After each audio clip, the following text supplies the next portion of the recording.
Glória a Deus, tanto o Fábio como a sua esposa, seus filhinhos, são bem-vindos aqui nessa igreja, ok? Então feche seus olhos, vamos orar. Senhor, muito obrigado pelo teu amor, muito obrigado, meu Deus, pelas tuas misericórdias, mais uma vez. Pedimos agora, usa o teu servo, usa o pastor Fábio na tua casa agora, fala através dos seus lábios, em nome de Jesus, fala com a tua igreja, continua ministrando aos nossos corações, é o que nós te pedimos, em nome de Jesus Cristo, Senhor. Repreendemos o maligno, repreendemos a incredulidade, a distração, o cansaço, que fique fora do nosso meio, em nome de Jesus, e que se cumpra nas nossas vidas todo o teu propósito, toda a tua vontade, é o que te pedimos no nome de Jesus. Amém. Boa noite, a paz, irmãos.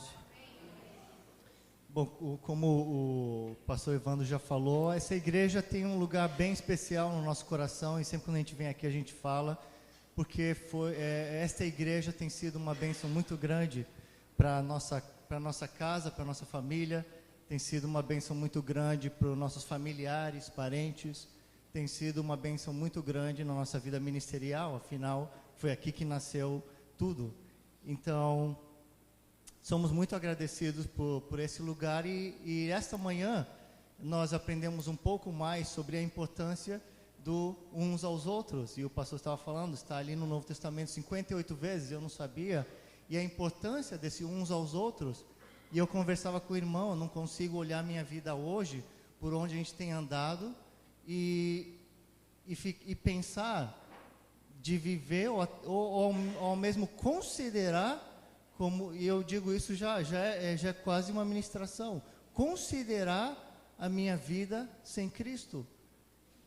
Eu não consigo compreender o que é no momento de dificuldade, no momento de desafio, no momento de problema que venhamos a passar, e venhamos a pensar, estava melhor sem Cristo?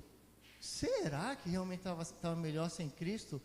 E tem uma ministração do pastor lá de Camboriú, onde nós moramos agora, lá em Santa Catarina, e ele falava ali, está ali lá em Atos, quando Estevão está falando do que aconteceu com os ancestrais, e daí mostra ali numa passagem como que o povo que estava saindo da terra do Egito, diz que aí eles olham para o Egito como que querendo voltar, e ali tem um versículo que fala, porque o Egito estava no coração deles. E é isso que nós precisamos compreender de uma vez por todas, de que o Egito já foi. E eu temo que muitas vezes nós tomamos decisões nas nossas vidas no calor da emoção do momento. Não vou ter mais isso. Não quero mais isso. Não quero mais você. Mas não é uma decisão coerente, mas é no calor da emoção onde muitas vezes as pessoas tomam decisões, perdem empregos, perdem família, perdem casamento, perdem pais, perdem filhos, perdem entes queridos, por causa de uma decisão que foi tomada naquele momento. E nós precisamos aprender a caminhar com o Senhor, no sentido de caminhar na liberdade com a qual Ele nos libertou. E aí essa é a razão que eu trouxe o jugo. Eu tive que andar uns bons bocados lá em Camboriú para encontrar um jugo. E o jugo eu não sabia, eu nunca tinha visto um jugo. Eu já preguei uma vez, na verdade era um retiro para homens, e era uma outra mensagem, mas eu estava falando do jugo. E daí eu disse, aqui eu não vi quando o pastor perguntou, alguém aqui já viu o jugo em pessoa? Tá, alguns aí sim, né?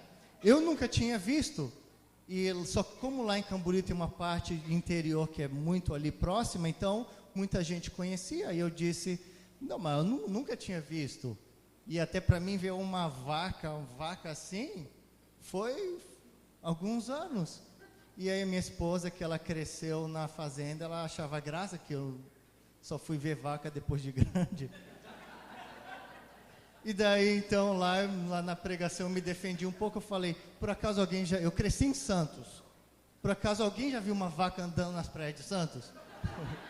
Depende como é que você define a palavra. mas uma vaca quebrando um pouco o gelo, né? Mas o animal, a gente nunca viu. Não sei se você já viu, mas eu nunca vi. Então uma vaca, o boi, e aí então nós precisamos, desculpa a brincadeira se alguém se ofende com esse tipo de coisa, mas esse aqui é o jugo que eu achei muito interessante quando eu a encontrei, e foi realmente uma ferramenta que foi usada por muitos anos por um senhor, e daí eu pedi para ele emprestado. Então eu gostaria de abrir em Isaías capítulo 10.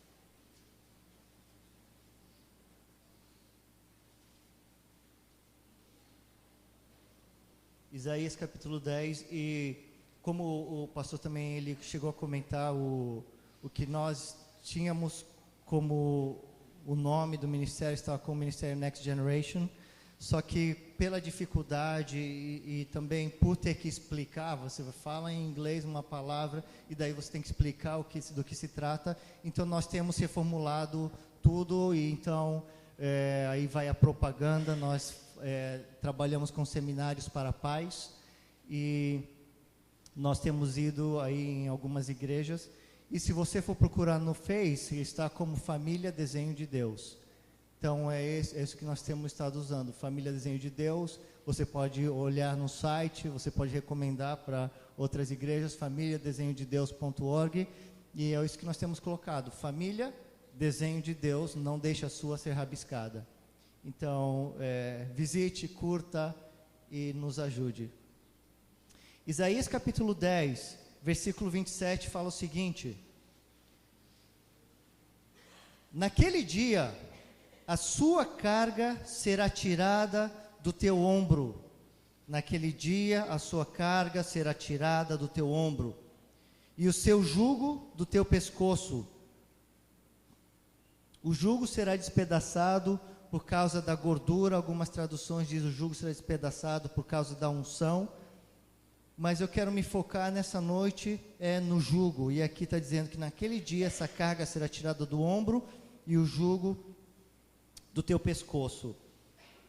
Então aqui eu já dei um pouquinho de introdução sobre o jugo, mas afinal o que é esse jugo? O jugo não é para vaca, o jugo também não é para o touro, o jugo é para o boi que nada mais é do que o touro castrado. Então, nós quando saímos daqui, nós vamos para nossa casa, para o nosso apartamento. Eu acredito que nenhum, ou talvez muito pouco aqui, vai sair daqui e vai voltar para um sítio ou algo parecido. E hoje, se existem tratores e etc, etc. Só que ainda existem lugares no Brasil e em outras partes do mundo onde ainda se usa não um trator, mas se usa um boi com o jugo em cima dele. Só que conversando e conhecendo e pesquisando e estudando, nós sabemos que na época da Bíblia eles não tinham o John Deere, o trator, eles não tinham nada desse tipo. Eles usavam, era o boi. Porque a terra ela ficava dura e era necessário então colocar o jugo sobre o boi. E a propósito, esse jugo aqui ele é bem pequeno, você pode ver, imaginar um boi aqui e o outro do lado, eles ficam, é um jugo pequeno. Mas eles então usavam a ferramenta, o arado, para quebrar aquela terra dura, virar ela para poder fazer a plantação. Só que como é que eles pegavam um animal, que dependendo da raça, eles são muito grandes, são muito fortes, e tem aquele chifre enorme.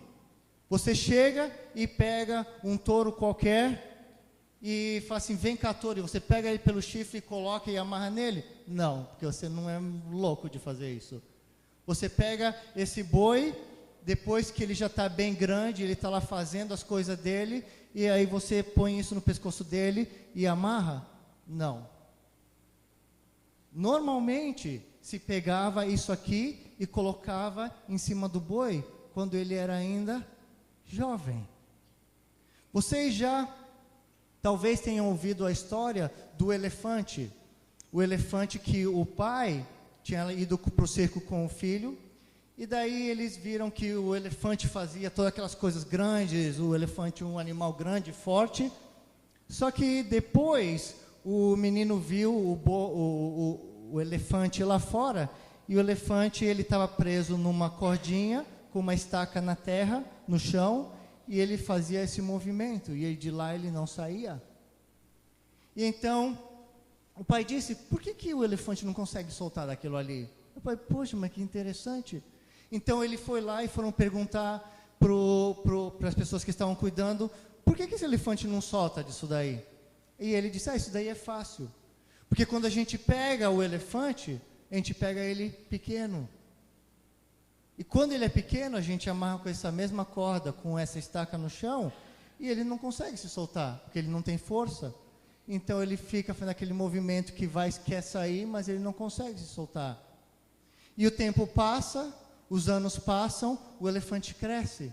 Só que na cabeça dele, ele não vai conseguir se soltar. E nós precisamos entender isso. Isaías capítulo 10, versículo 27, diz que naquele dia sua carga será tirada do seu ombro, o seu jugo do teu pescoço. Na palavra de Deus, quando nós vemos em vários textos, o jugo tem um simbolismo de servidão, tem um simbolismo de escravidão, tem um simbolismo de domínio daquele que tem o jugo. Então, aqui nessa passagem de Isaías, capítulo 10, não necessariamente só o capítulo 10, mas nesse contexto aqui, vê comigo o capítulo 14.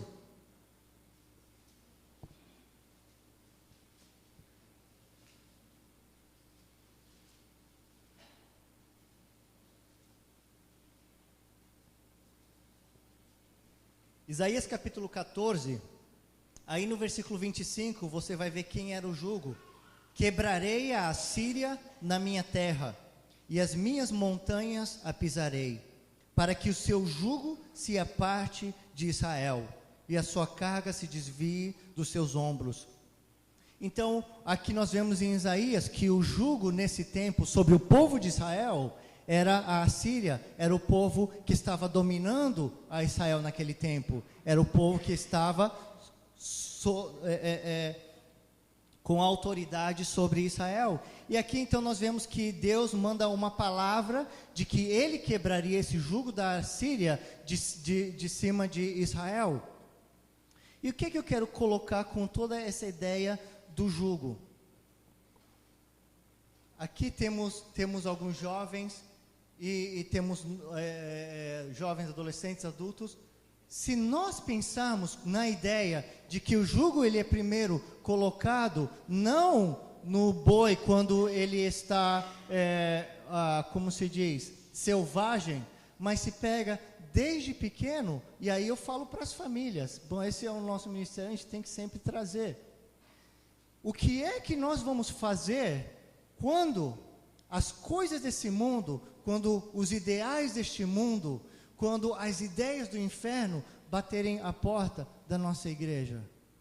Porque nós estamos vendo e estamos acompanhando nas notícias as coisas que estão acontecendo nas escolas, as coisas que estão acontecendo na nossa sociedade, as leis pelas quais estão brigando. Como é que nós, como igreja, vamos nos comportar? O que eu não estou falando de pessoa ou rejeitar pessoas, eu estou falando das ideias. O que é que nós vamos fazer quando essas ideias começarem a bater na porta da nossa casa? Será que estamos preparados para o momento que chegarem a bater na porta das nossas casas? E o que eu temo é que não somente já tem batido nas portas das nossas casas, mas muitos de nós pais, inocentemente, temos aberto as portas, temos dado as bem-vindas a essas coisas, essas ideias, essas coisas do mundo estão roubando os nossos filhos debaixo do nosso próprio nariz. Eu não sei aqui se você acompanha, mas lá em Camboriú eu acompanho de perto o que acontece na cidade. Eu tenho contato no Conselho Tutelar e é constantemente onde crianças estão sendo ou abusadas ou estão sendo levadas de suas casas, ou pior, elas estão sendo levadas não porque alguém está sequestrando desse jeito, mas porque estão sequestrando os nossos filhos por aqui. Então, uma coisa que nós temos constantemente falando, e se você tem filho, por favor, ouça. E eu não quero dizer, tem que ter, tem que não ter, é pecado, não é pecado. Eu quero que a gente acorde um pouquinho. Porque o que eu estou vendo é que o inimigo está sequestrando os nossos filhos com uma ferramenta patrocinada pelos próprios pais.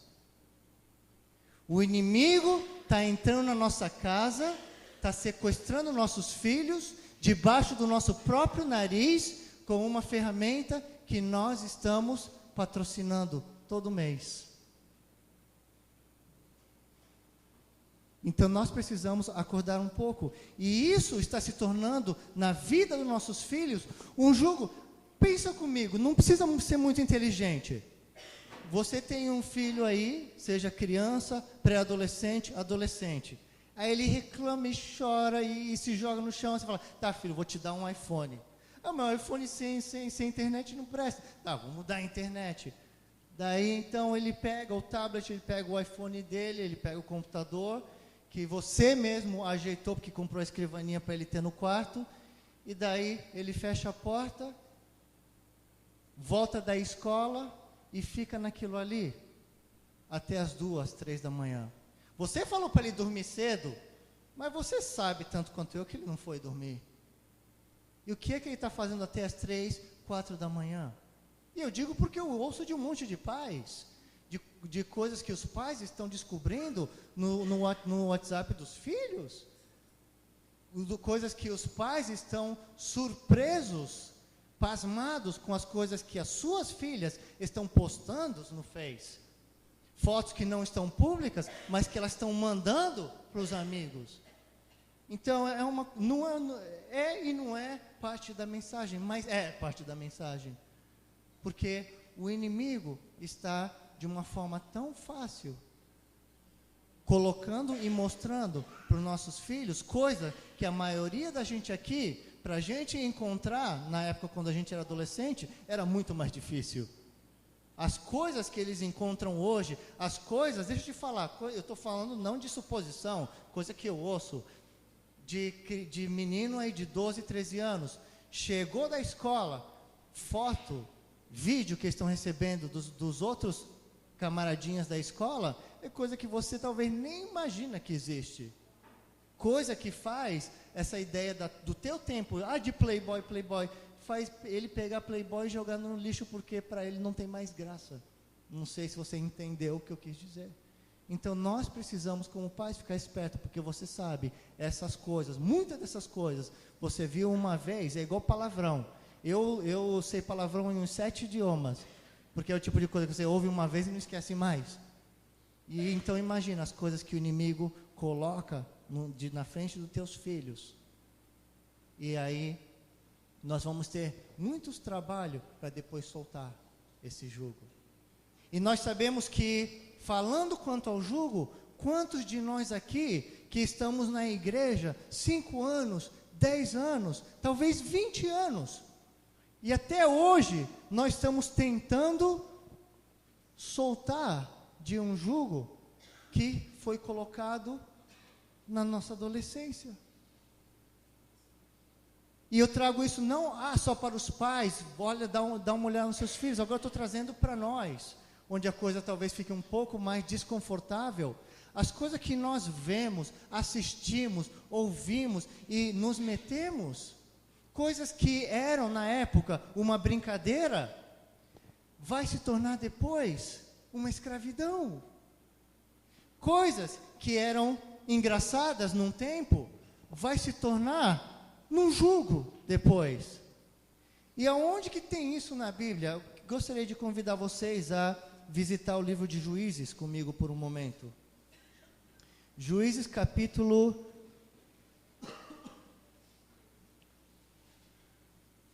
Lá no capítulo 13.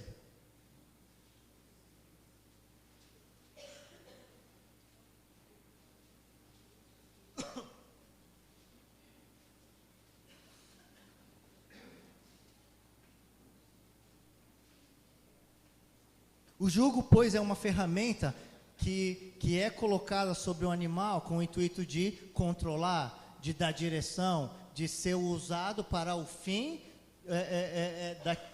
para o propósito que tem aquele que controla o jugo.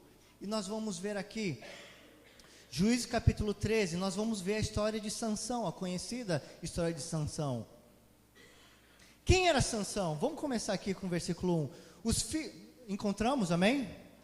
Juízes capítulo 13. Os filhos de Israel tornaram a fazer o que era mal aos olhos do Senhor. Os filhos de Israel tornaram a fazer o que era mal aos olhos do Senhor. Como assim voltaram? Porque nós estamos vendo aqui em Juízes, nós estamos no capítulo 13. Desde o capítulo 1, tem havido juízes que Deus levanta. Quem era esse juiz? Ele era um libertador. Era um libertador que Deus levantava quando o povo de Deus era oprimido.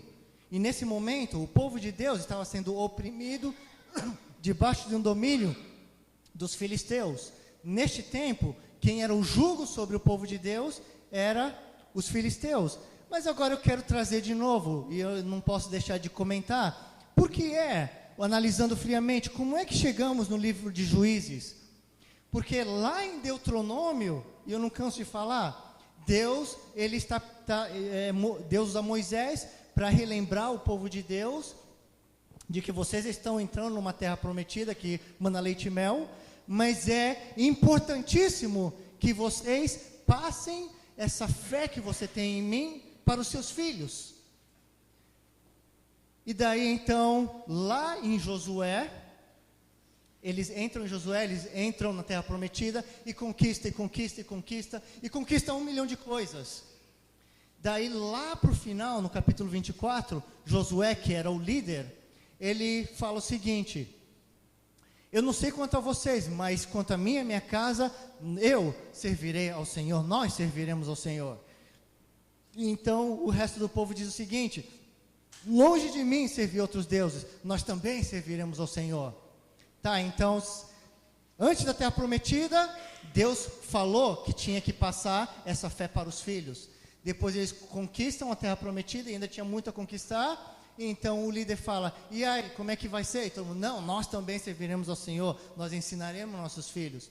Só que aí então esse líder e aquelas pessoas já daquela geração morreram, a Bíblia diz. E então nós entramos no livro de Juízes, Juízes capítulo 2. E então morreu toda aquela geração de Josué e os anciãos daquela época. E olha só, morreu, quem que morreu? Todos aqueles que disseram: eu vou ensinar meus filhos. Eles morreram.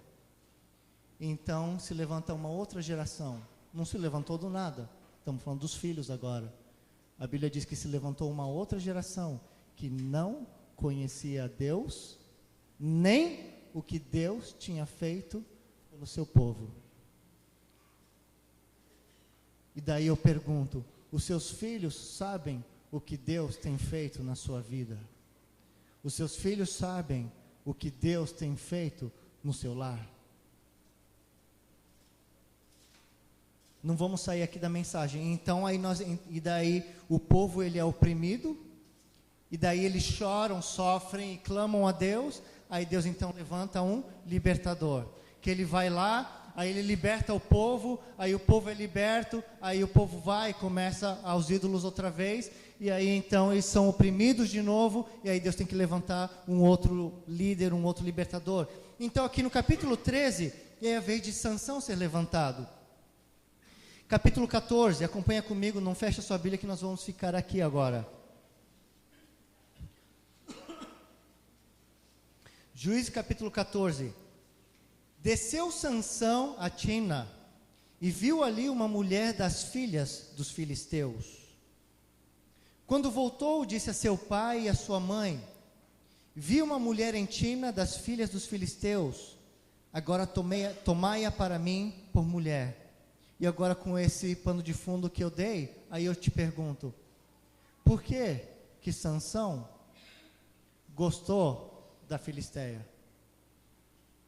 Mas se a palavra de Deus está falando que Sansão, ele foi levantado, ele cresceu, ele nasceu com o propósito de libertar o povo de Deus do jugo dos filisteus, como é que agora, depois de adulto, ele está de olho nas filisteias? E aí ele diz para os seus pais: toma ela para mim por mulher. Versículo 3: porém seu pai e sua mãe responderam: não há mulher entre as filhas dos teus irmãos, nem entre todo o nosso povo, para que tu vá tomar mulher dos filisteus, daqueles incircuncisos. Incircuncisos era uma forma vulgar que o povo de Deus tinha para falar daqueles que não eram israelitas, aqueles incircuncisos. Então, aqui é a forma como eles estão vendo aqueles incircuncisos. Filho, Deus te levantou com um propósito. Filho, Deus tem um propósito na tua vida, que é libertar o teu povo, não para você entrar no meio dele. E daí nós perguntamos: qual o problema desse Sansão?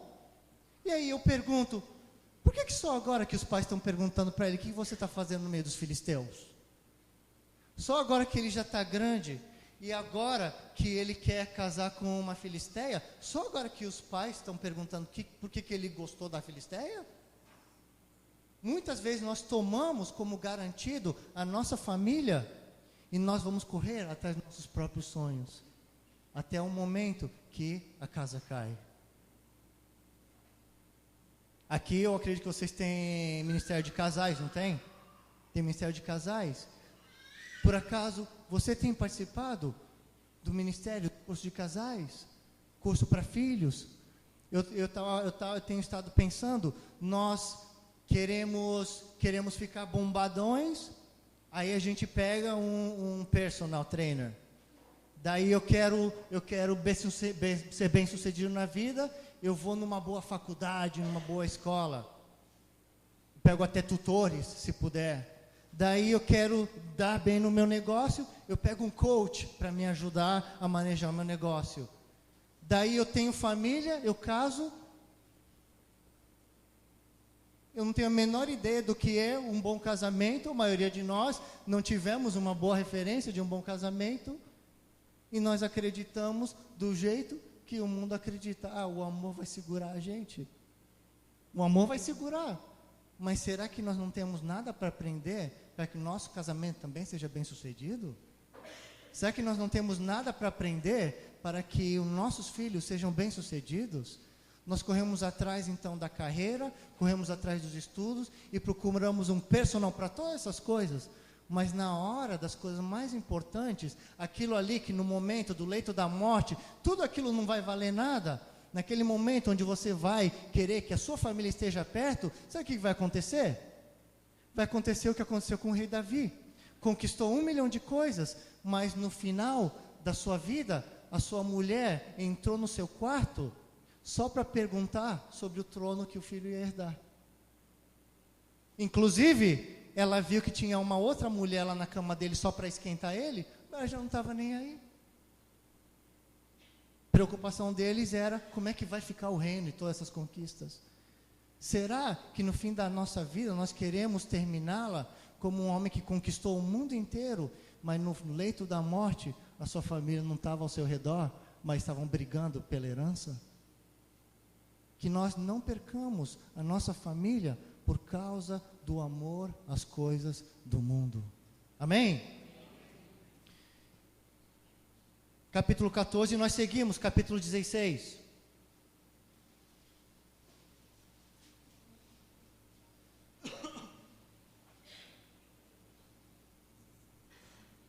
Daí então capítulo 14, nós vamos ver aí que então ele pegou aquela mulher, ele casou com aquela filisteia, o casamento dele não deu certo, foi por água abaixo, e daí então ele começa a descer os degraus da imoralidade. Então no capítulo 16, olha só o que ele fez.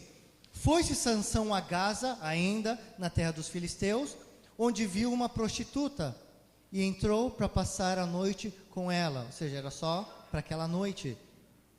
Como é que o inimigo tem colocado um jugo na vida dos nossos filhos, tem colocado um jugo na vida dos pais desses nossos filhos? Porque muitas vezes o inimigo está colocando um jugo nos nossos filhos debaixo do nosso nariz e a gente nem percebe, mas a gente patrocina. Você vê uma coisa tantas vezes e ouve tantas vezes o suficiente para se acostumar. A palavra do pastor Evandro hoje, a gente se acostuma com o pecado. Uma vez que você se acostuma, aí vira uma coisa comum. Para você, se torna algo normal. E uma vez que aquilo que para você se torna algo normal, algo comum, daí então o próximo passo é ficar atrativo. Que agora, interessante, todo mundo faz, vira uma modinha. E uma vez que virou uma coisa atrativa, uma vez que virou uma modinha, aí o próximo passo é você ir lá e morder. Você viu que nós ficamos, diabo te repreendo, mas não precisa de muito diabo aqui para o povo de Deus se destruir. Você se acostuma, porque para você é legal, é gozado, é interessante. Depois você se acostuma, depois você fica uma coisa atrativa, interessante. Aí o próximo passo é você querer também. E uma hora, na vez que você tem, a única coisa que o diabo precisa fazer é o que ele fez com Adão e Eva. Então aí, é só pegar. Ele não precisa pegar na tua mão e falar, você vai pegar e vai comer isso daqui. É só colocar. E não foi justamente isso o que fez Balaão. Balaão, ele não conseguia amaldiçoar o povo de Deus o Balaão contratado por Balaque não conseguia amaldiçoar o povo de Deus. E ele tentava, mas ele não conseguia, porque ele estava de olho no dinheiro. Daí então o que ele fez? Lá em Apocalipse vai falar do conselho de Balaão. Que conselho que era esse de Balaão? Balaão faz o seguinte, eu não consigo, eu comi as palavras, não dá para amaldiçoar o povo de Deus, porque não tem como. Mas faz o seguinte, qual foi o conselho de Balaão? Coloca umas prostitutas e uns ídolos no meio deles, porque eles se destroem sozinho, e o povo de Deus se destruiu sozinho. Você percebeu? Não precisou de um Balaão proferindo maldição contra o povo de Deus. Coloca só algumas coisas para eles, porque eles vão pegar, vão abraçar e vão se lambuzar. E depois Deus dá conta deles. Você está percebendo? Então nós precisamos, abrir os nossos olhos e enxergar com os olhos de Deus o que é que nós estamos colocando dentro da nossa casa, qual é o jugo, Senhor. Qual é o jugo que está na minha vida? As coisas que veio da minha infância, as coisas que me influenciam as minhas decisões, as coisas que influenciam aquilo que eu assisto, as coisas que influenciam aquilo que eu falo, aquilo que meus filhos veem, eu fazendo, para que eles não venham ser os próximos a herdar o jugo. Um camarada, ele dizia o seguinte, ele falou, cara, eu sou vidrado em UFC, MMA, e eu não estou condenando isso. Se você gosta. Eu também, se deixa na minha frente, eu fico vendo o dia inteiro. Mas daí ele falou, eu gosto e fico assistindo a pancadaria, e o meu filho de 3 anos, ele gosta também. Eu fiquei pasmado, meu filho de 3 anos, ele gosta. Então eu deixava ele assistir comigo. A gente ficava assistindo. Aí falou, Fábio, depois que vergonha. A diretora foi me chamar, a professora, não sei. Aí eu fui lá ver o que estava acontecendo. Aí disse, não sei o que está acontecendo com o teu filho, mas o teu menino, ele pega uns 2, coloca no canto e começa a dar neles. Aí ele falou, eu também não sei. Da onde é que ele aprende? Você está percebendo da onde é que nossos filhos estão aprendendo? O que é que nossos filhos ouvem da nossa boca? Um pregador, filho de outro pastor, evangelista, que serviu a Deus a vida inteira, ele disse, o que me manteve firme nos caminhos de Deus, uma das coisas é que meus pais abençoavam os irmãos da igreja. Ele disse, eu nunca vi o meu pai como ministro, como líder, ou como cristão, vamos dizer. Eu nunca vi o meu pai entrar no carro e estar conversando com a minha mãe, falando mal da igreja, falando mal do pastor, falando mal do outro irmão, falando mal de outra pessoa. Disse, em casa, nas conversas que meus pais tinham, eu nunca ouvi o meu pai reclamar da igreja. Eu nunca vi o meu pai falar que não tinha vontade, não estava a fim de ir para a igreja. Eu nunca vi o meu pai falar alguma coisa negativa contra algum irmão da igreja. Agora eu te digo, você conhece alguém que não vem para a igreja porque diz que o irmão tal é assim ou assado? Você não conhece gente que não se converte porque fala, eu não vou por causa de irmão fulano de tal? E muitas vezes nós acabamos entrando na conversa e na fofoca. Então nós precisamos nos libertar desse jugo, para que não sejam nossos filhos os próximos a rejeitar o teu Deus, porque o teu Deus não conseguiu limpar a tua boca. Para que nossos filhos não venham rejeitar o nosso Deus, porque o nosso Deus não conseguiu restaurar o casamento de eu e minha esposa, porque na igreja somos só love, love, mas chega em casa, o pau canta. Então, nós precisamos verdadeiramente pedir que o Senhor venha a soltar esses laços do inferno nas nossas vidas, amém? Então se tornou normal, e daí a gente fala, mas meus pais eram assim, mas todo mundo é assim, mas no vizinho também é assim, você não escuta a gritaria do lado também? O mundo é assim, mas você não é assim, você não é chamado para ser assim. Os filisteus são assim, Sansão, mas Sansão, você é um homem com propósito de Deus. Não vem falar porque lá na escola todo mundo faz isso. Não vem falar porque no trabalho todo mundo faz isso. Porque Deus te levantou com um propósito, e é importante que você caminhe nos propósitos de Deus.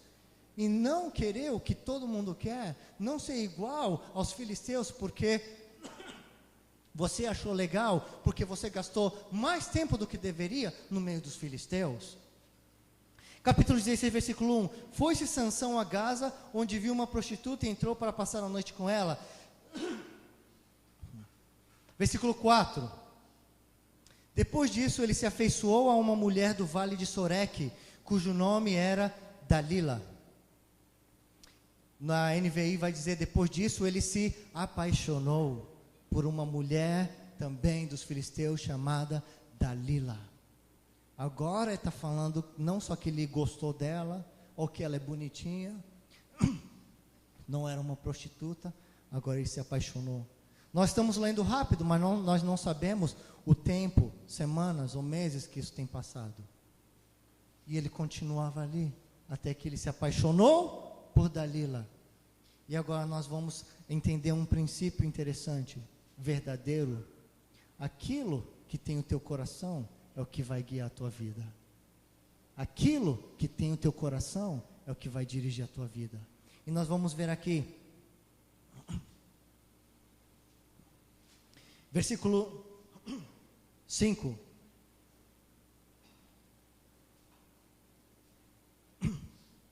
Os príncipes dos filisteus subiram a ela, Dalila, e lhe disseram: persuade-o e vê em que consiste a sua grande força, e com que poderíamos dominá-lo e amarrá-lo para assim o subjugarmos. Desculpa. Você está vendo aqui, é o que eu estou falando esses últimos 20 minutos. Qual foi a tática do inimigo? Persuade-o. O que é esse persuadir? Faz ele entrar na tua, faz ele abraçar a tua ideia. Persuade a esse homem, para quê? Com a intenção do inimigo? Para dominá-lo, para amarrá-lo, para subjugá-lo. Não se parece muito com um jugo? Persuade ele para a gente vir a dominar a sua vida, porque aquilo que um dia ele achava que tinha, num outro dia era aquilo que tinha ele. Lá em Romanos capítulo 7 tem uma coisa interessante que um pastor estava comentando comigo, que diz, capítulo 7, não precisa abrir, fica aí comigo em Juízes, onde ele diz: aquilo que eu não quero, isso é o que eu faço, e aquilo que eu não quero fazer, aquilo que eu quero fazer, é isso que eu não faço. E então ele trabalhou uma mensagem falando: qual é o teu isso? Que você não quer fazer, mas é isso o que você acaba fazendo. Você já sabe qual é o teu isso, não sabe? Eu sei qual é o meu isso, eu não quero saber qual é o teu isso, e você também não vai saber qual é o meu isso. Mas, esse isso, qual é esse isso que dirige a tua vida? Qual é esse isso que mesmo quando você não quer, é aquilo que dirige a tua vida? Qual é o teu isso que no momento que você esquenta a cabeça, é isso que você acaba fazendo? Então, o que era uma brincadeira antes, o que era engraçado, ou coisas que nós herdamos de hábitos, do que é natural dentro de casa, nós acabamos fazendo dentro da nossa própria casa, depois que casamos, e nós dizemos, eu nunca vou ser desse jeito, mas na hora que o bicho pega em casa, a gente faz igualzinho do jeito que a gente viu quando era pequeno.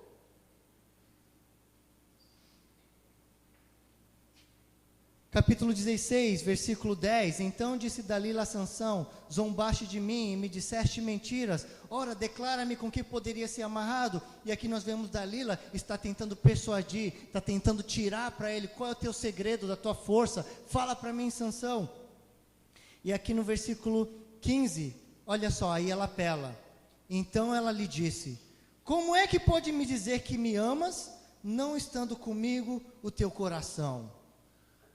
Já 3 vezes zombaste de mim e ainda não me declaraste em que consiste a tua força.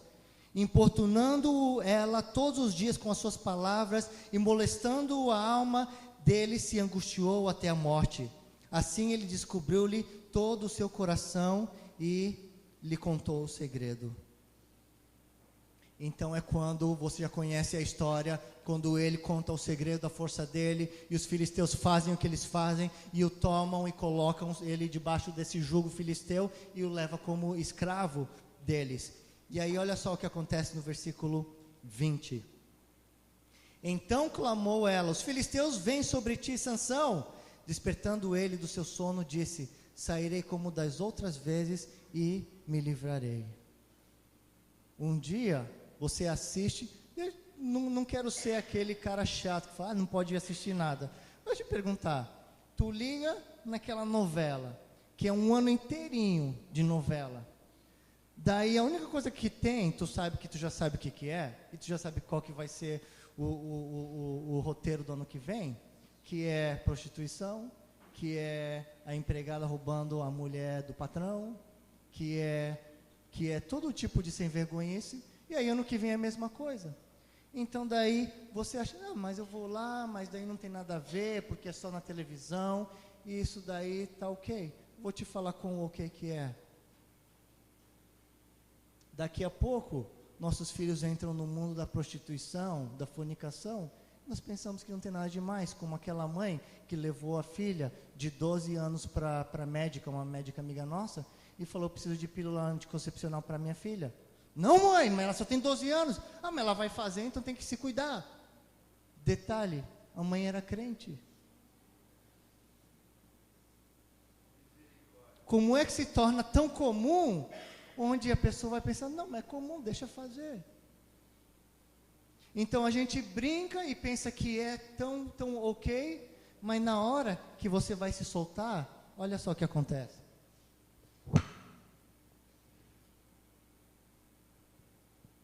E o diabo amarra, bem amarradinho. Ele diz, pode colocar a tua cabeça, depois você solta. Vai lá, Sansão, você já fez 3 vezes, você pode fazer a 4ª, 5ª vez. Vai lá porque não dá nada, porque na hora que eles te amarram, você se solta. Vai lá porque na hora quando você vê aquilo que você vê, depois você pede perdão e Deus te perdoa.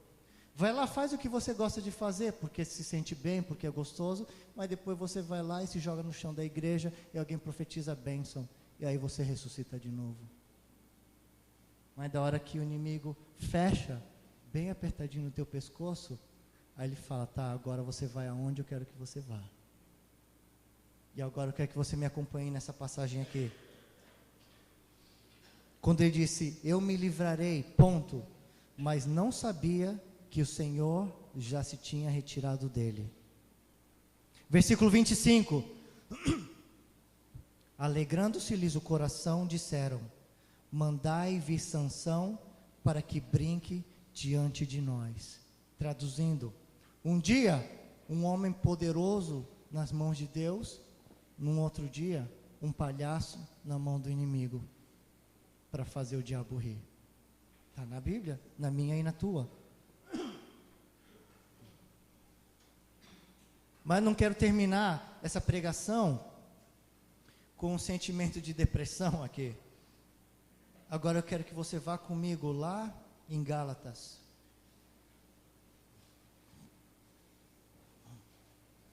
Lá no Novo Testamento, Atos, Romanos, Coríntios, Gálatas.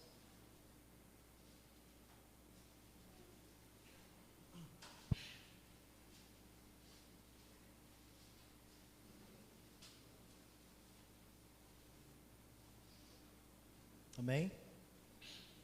Chegar em Apocalipse foi longe demais. Gálatas capítulo 5.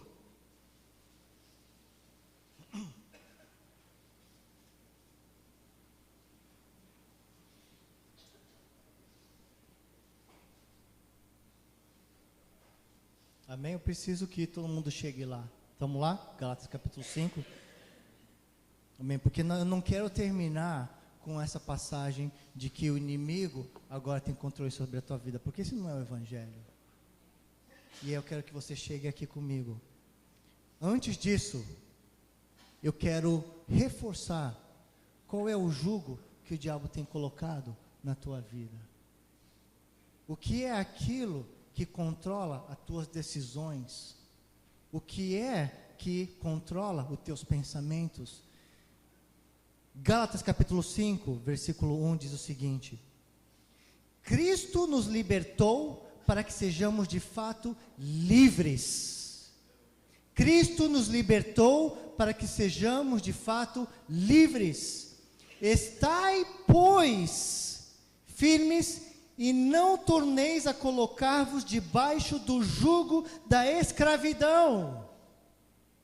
Você entendeu? Aqui estamos falando da lei, mas é a escravidão do pecado, porque está usando a lei, o jugo da lei, como aquelas pessoas que voltam para uma ideia religiosa da vida.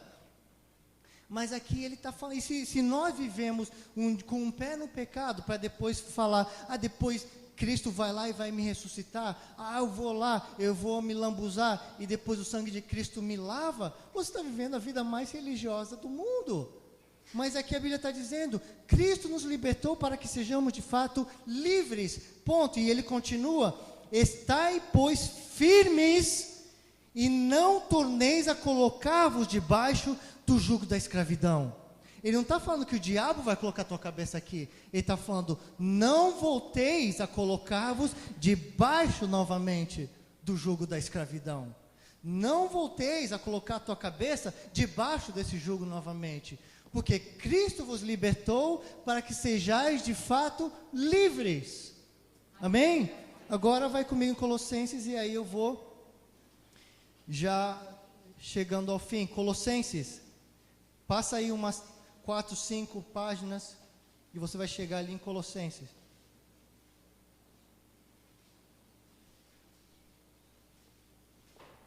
Colossenses capítulo 3.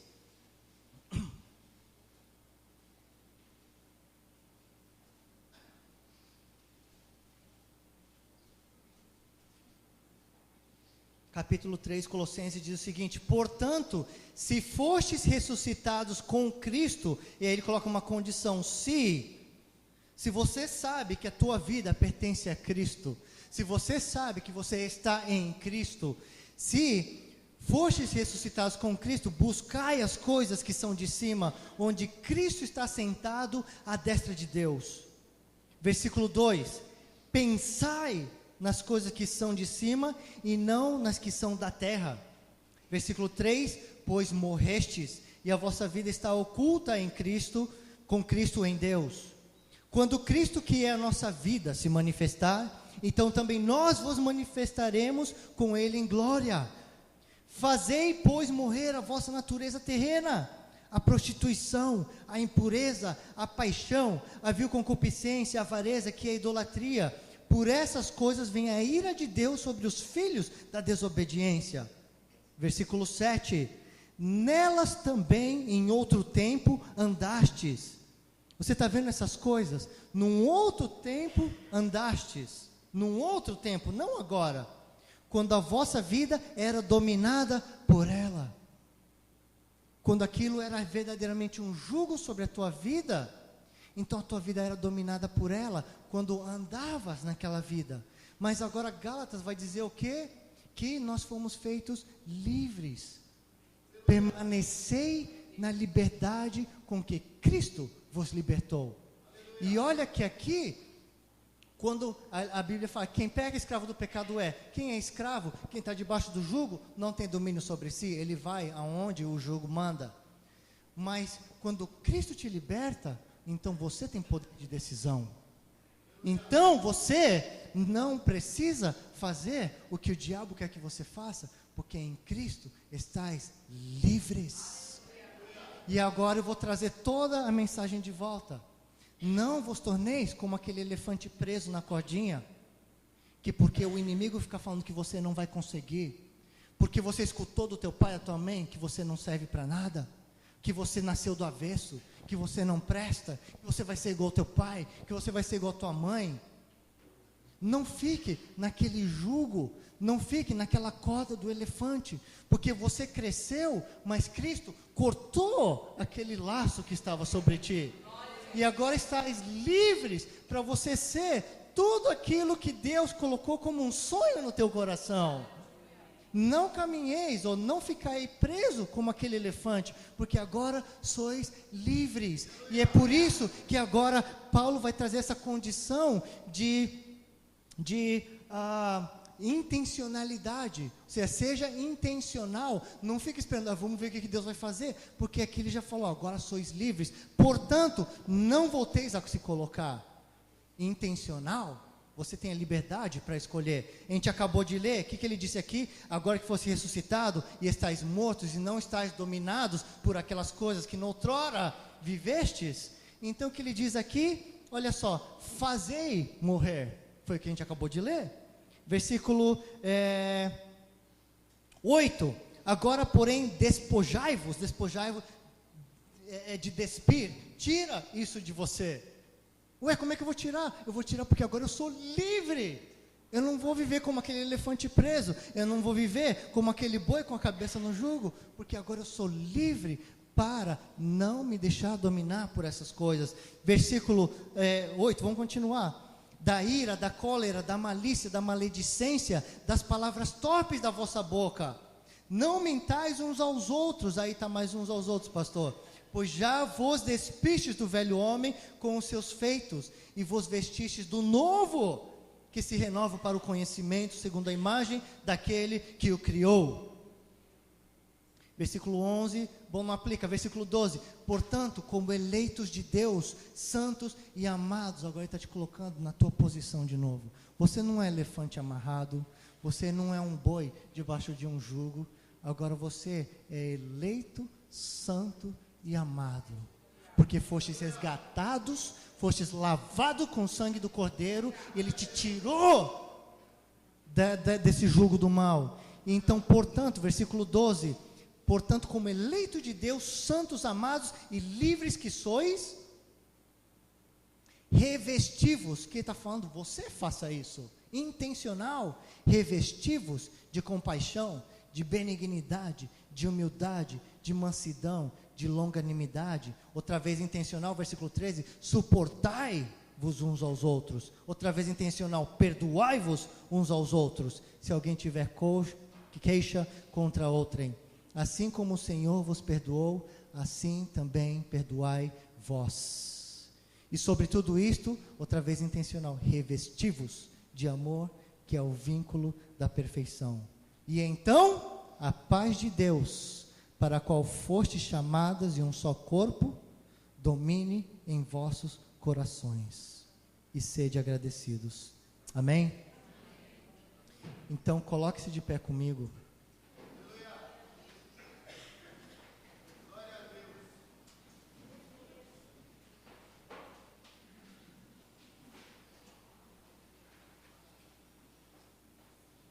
E aí eu fecho então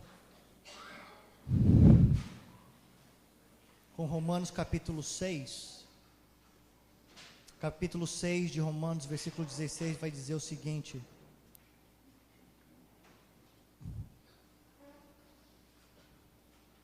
Não sabeis vós que a quem vos oferecerdes por servos para lhe obedecer, sois servos daquele a quem obedeceis, ou do pecado para a morte, ou da obediência para a justiça.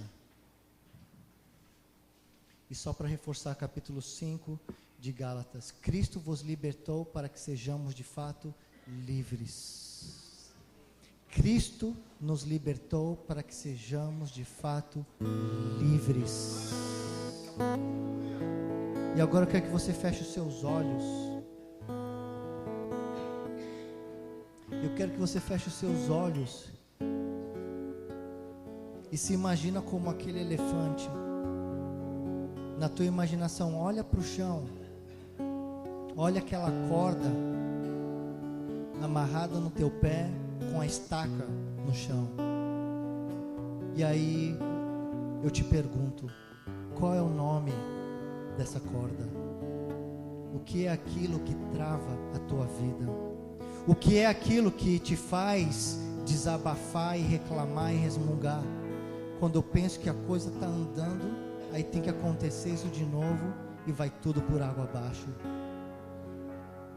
Aquilo que te faz reclamar da vida e dizer, por que só eu?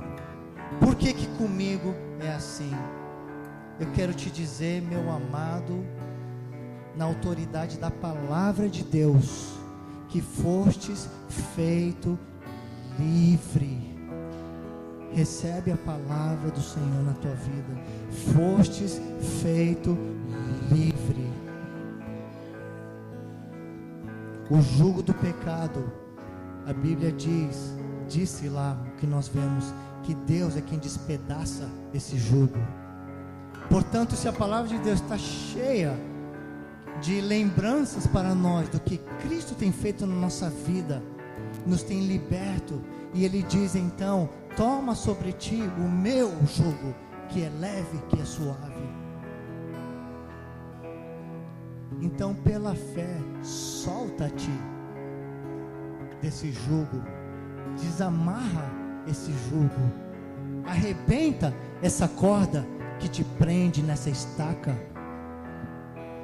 porque sois geração eleita, santa e amada, e foste chamado para ser livre.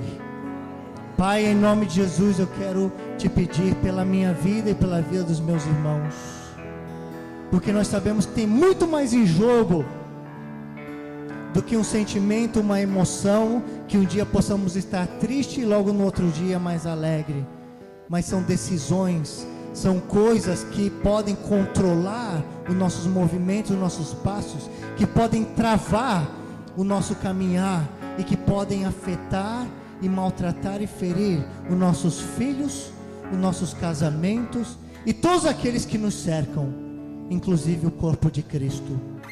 E por isso eu peço, Pai, em nome de Jesus, Espírito Santo, revela a cada um de nós, revela a cada um de nós qual é o jugo que nós intencionalmente temos colocado sobre nossos pescoços, ombros. Qual é a corda que nós voluntariamente temos amarrado nos nossos pés?